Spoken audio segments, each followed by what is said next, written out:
Hi friends. तो आज मैं जिस प्रॉब्लम के बारे में बात करने वाली हूँ वो है वेरिकोसील। वेरिकोसील के बारे में सिर्फ वही लोग सुनना चाहेंगे जिन लोगों को पता है कि वेरिकोसील होती क्या है और वो उन्हें समझ नहीं आ रहा कि उसका ट्रीटमेंट कैसे कराएं, क्या कराएं।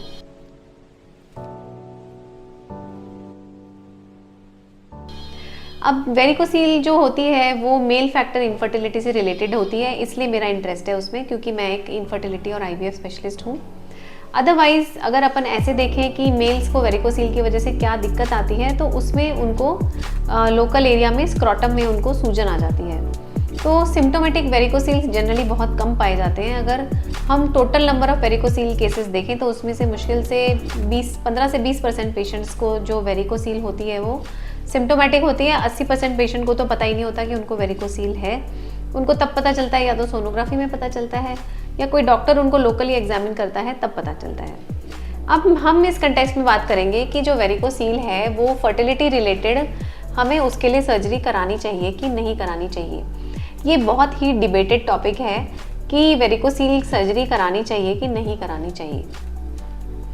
ऐसा माना जाता है कि अगर पेशेंट को वेरिकोसील के साथ अगर स्पर्म काउंट्स बहुत पुअर हैं और उसको प्रोलॉन्ग्ड इनफर्टिलिटी है और स्पेशली वाइफ के भी जो पैरामीटर्स हैं अगर वो बहुत ऐसे नहीं हैं कि हमें वेरिकोसील सर्जरी कराने से ऐसा उम्मीद हो जाएगा कि वो कंसीव हो जाएगी, मतलब उसको भी अगर कुछ प्रॉब्लम है तो वेरिकोसील सर्जरी कराने से उसके फर्टिलिटी आउटकम में कोई बेनिफिट नहीं होता है। तो वेरिकोसील अगर पेशेंट को ग्रेड 3 ग्रेड 4 वेरिकोसील भी है अगर वाइफ को भी सिग्निफिकेंट फीमेल फैक्टर कुछ है तो उस केस में वेरिकोसील सर्जरी कराने ना कराने से आईवीएफ आउटकम पर भी कोई फर्क नहीं पड़ेगा। पेशेंट जो हस्बैंड है वो सिंपली अपना सीमेन जैसा भी है उससे इक्सी करवा सकता है और वो लोग प्रेगनेंसी के लिए ट्राई कर सकते हैं। अब वेरिकोसील सर्जरी हमें कब करवानी चाहिए? Varicocele surgery first and foremost obviously अगर किसी मेल को वेरिकोसील की वजह से बहुत ज़्यादा नीचे सूजन आ रही है तो उसे करवा लेना चाहिए।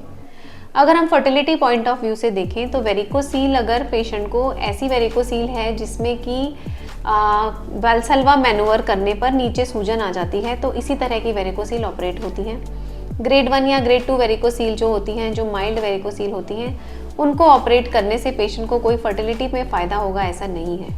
तो जनरली जो देखा जाता है कि वेरिकोसील सर्जरी कराने से पेशेंट को फर्टिलिटी बेनिफिट होगा, उसमें एक सिंपल सी लाइन है कि अगर पेशेंट को वेरिकोसील की वजह से माइल्ड या मॉडरेट ओलिगोस्पर्मिया हुआ है, मतलब उसको वेरिकोसील भी कौन सी ग्रेड 4 वेरिकोसील होनी चाहिए जिसमें खांसने पर नीचे सूजन आ जानी चाहिए, और उसके साथ पेशेंट को माइल्ड टू मॉडरेट ओलिगोस्पर्मिया अगर है तो उस केस में फिर पेशेंट को वेरिकोसील ऑपरेट करवा लेना चाहिए। उस केस में अगर फीमेल फैक्टर इनफर्टिलिटी कोई भी नहीं है, फीमेल यंग है, ईयर्स ऑफ इनफर्टिलिटी उनके मुश्किल से 4 से 5 हैं, तो कई बार पेशेंट वेरिकोसील सर्जरी कराकर और अगर प्रेगनेंसी प्लान करता है 2-3 महीने के बाद तो उसको कंसीव होने की संभावना ज़्यादा होती है।